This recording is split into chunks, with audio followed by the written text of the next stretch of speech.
A lion spots a small child wailing on the road after he is left behind at a wildlife reserve, locks eyes with him, and lets out a fierce roar before racing in his direction. It was early in the morning, and there was nobody else close, so Scout circled around the boy, whose cries were getting louder. With the morning breeze blowing through his magnificent mane, the enormous lion paced back and forth, before abruptly stopping to stare at the boy. The boy's cheeks were red and swollen from crying, and he looked at the big cat with teary eyes. The lion raised his head and roared, displaying his teeth in a fierce display on the dusty road, leaving the boy with nowhere to flee. Scout bellowed again, his eyes blazing with rage, as he gazed at the youngster. Scout had resided in the safari reserve since being saved as a cub by wildlife ranger Ethan. Scout was found curled near his mother's dead body after poachers had assaulted her. Since the cub was too small to live without his mother, Ethan took him home and woke up all night to feed and tend to him. Ethan had been employed at the reserve since he was 16 years old, and he knew how important it was to get Scout involved with other lions as soon as possible, to prevent him from becoming overly reliant on humans. The large reserve had a number of lion prides, and Ethan simply hoped that one of the more seasoned mothers would adopt Scout as her own. When the cub was strong enough, the ranger placed him in the care of a lioness who had recently given birth to her third cub. She was a fiercely protective mother, but also one of the most gentle lionesses Ethan had ever seen, a combination that he prayed would work in Scout's favor. Fortunately, the ranger's experience had taught him well, and the lioness took Scout. Over the following few years, Ethan watched Scout grow up and be separated from the pride. Male lions were solitary creatures, and it was always risky to leave the safety of the pride for the first time. Ethan knew that Scout had a better chance of surviving in the reserve, but there was still a chance that he would run into a more dominant male, and the two would fight over territory or females. Despite having a difficult beginning in life, Scout appeared to settle in well at the reserve. His bravery, fierce attitude, and enormous size quickly made him one of the most dominant males on the reserve. Ethan's favorite aspect of working at the reserve was prides, but he made sure to constantly monitor Scout after saving him as a cub. The young ranger had a personal interest in the lion's survival. Ethan knew there had been many fights where Scout had come out on top. It wasn't nice, but it was nature, and the animals lived on the reserve as they would in the wild, the only difference being that here they were safe from poachers, and if needed, there was a veterinary team ensuring the survival of the animals was important, as many were endangered species. So, although Ethan did worry about Scout from time to time, he knew he was in the best place. As much as the reserve did its best to protect the animals from poachers, they had recently experienced a few issues with hunters making their way onto the reserve.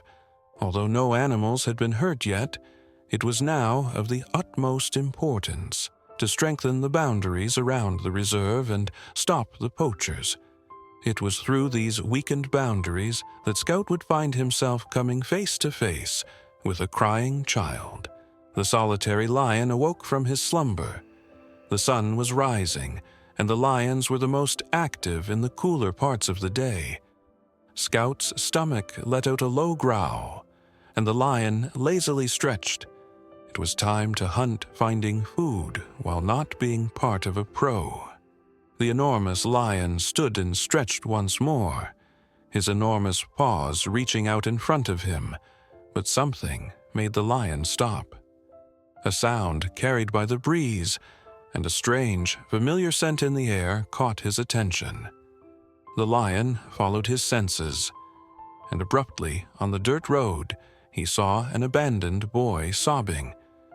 Pride could be tough, but Scout seemed to handle it well enough. Scout licked his lips and moved closer to the child, who was sitting in the middle of the road with his blue jacket hood pulled up over his head. The child couldn't have been older than 3 years old, and his cries were loud and distressed. The lion kept his distance, but started to circle the child, never taking his eyes off him. The sound was piercing, and Scout's behavior was changing by the second. The lion was now pacing back and forth as if feeling distressed about the situation. Suddenly, a new scent emerged in the air. Scout sniffed, his hackles up, and he locked eyes with the young boy, whose face was swollen from crying. Scout let out a terrifying, "Before we continue with the story, I kindly ask that you like the video and subscribe to this channel. It is very important to us." Roar's teeth bared the little boy into silence. Scout's eyes seemed to fill with anger, but the child noticed that the lion was looking over his shoulder instead of at him.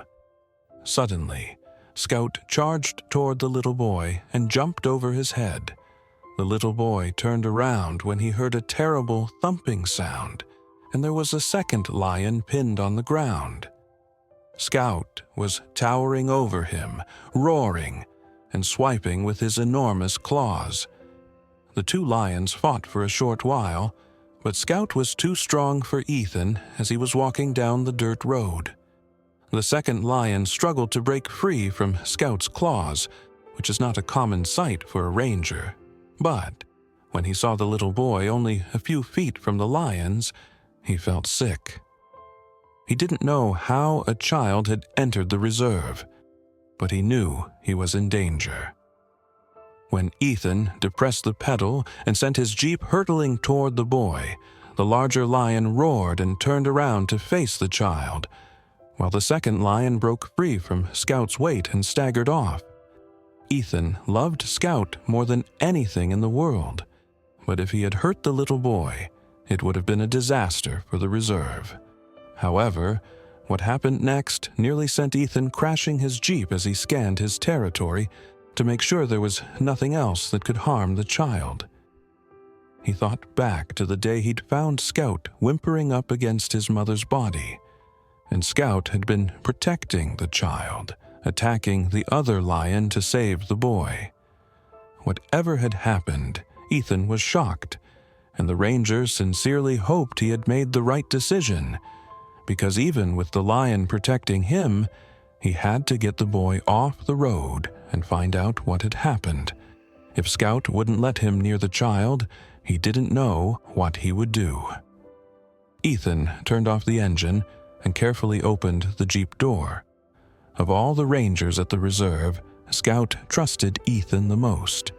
The young ranger could watch and follow the lion for hours on end and never be bothered by him, but it seemed as though he still remembered how Ethan had saved him. So he treated the ranger differently as he left the safety of his car. Scout watched as Ethan approached, but the enormous lion wasn't in a rush to move. Instead, he looked the ranger up and down, as if judging his credibility, and then he stood up and walked away. After passing Scout's test, Ethan waited calmly since he didn't want to destroy everything by hurrying ahead. Once the lion was safely out of reach, Ethan took the child into his arms and held Scout by his side. The child appeared to be at ease, but now that the lion was gone, the boy had begun to wail once more. Ethan was forced to hold on to the boy as he attempted to drive slowly and carefully back to the office, all the while wondering why he had been left on the road and why he was still in shock over Scout's unbelievable actions. Reviewing CCTV footage from the reserve boundaries was the quickest way to try and find out more information about the boy. But Ethan saw something heartbreaking. A battered old car appeared on the footage just outside the reserve boundaries, and he could just make out that the driver was a young man. After a short while, a young woman got out of the car with a child. She glanced around quickly and then appeared to find a gap in the fence. After several tries, She forced her way through with the child and put him on the dirt track where Ethan had seen him. The park ranger watched as the woman gave the young boy a quick kiss on the forehead before getting back in the car without him. Ethan observed the young child searching for his parents on camera, but they were nowhere to be seen. Ethan felt more confused than ever.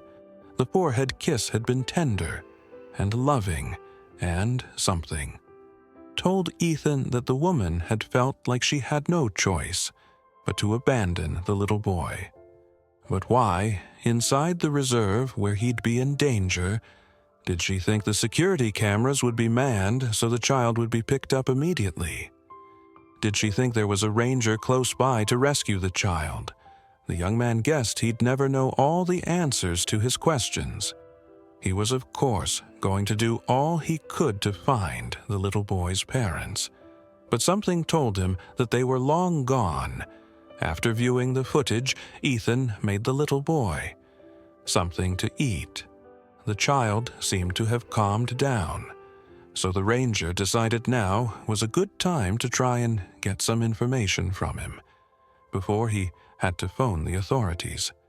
The child looked frightened, though, and the most that Ethan could get from him was that his name was David. It was time to make some difficult phone calls, but as Ethan spoke to the authorities, he watched David tentatively eat his food, and he was struck by a curious thought. Ethan had rescued Scout as a young cub when his mom died, and he had just witnessed that same lion protect a young child after his parents abandoned him. It was as if things had come full circle. Only this time there would be no one to watch over the boy once he left Ethan's care, whereas Scout had always stayed with the ranger. The young man knew that desperation must have caused his parents to leave him. Some of the villagers around the reserve were poor, and Ethan knew that taking care of a child was expensive. He thought back to the footage he'd seen of the young woman and David desperately searching for his parents, and he was filled with sadness at what might happen to him once he left the reserve when the authorities arrived. David was watching videos on Ethan's phone after eating some food. The little boy perked up and kept pointing outside, saying, "Lion making a roaring noise," which the young ranger couldn't help but laugh at. Ethan quizzed the authorities on what would happen to the child. They said if they couldn't find any family members to take the child, then he would be placed in an orphanage in hopes of being adopted. It seemed like so much change and upheaval for a young child, and Ethan didn't want to think about how it would affect him before he could think too much about what he was doing. The young ranger volunteered to take care of the child, while the authorities looked for his family. That was a crazy move. He had no experience caring for a child, but the little boy had captured his heart much as Scout had all those years before. Just a few days later, though Ethan received some bad news, David's family couldn't be found. The little boy would have to go to the orphanage. The young ranger stared at the boy. In such a short space of time, he'd settled in so well. Well, and just yesterday, Ethan had taken him out for a ride to see the lions, and the boy had squealed with delight at the sight of cubs running around. It was magical to see the reserve that he loved so much. Through a fresh set of eyes, Ethan was aware that David would eventually wonder why he had been abandoned. And even though no one could ever be certain, someone would eventually tell him that his parents loved him and that a brave lion had saved his life. That someone was Ethan. The young man's decision was made, and the next few months were challenging as he went through the lengthy adoption process to become David's legal guardian. Nevertheless, at the end of it all, the new father and son went out for a drive to see the lions and celebrate their next chapter together. As the jeep passed slowly, The lion saw a small boy staring at him through the window.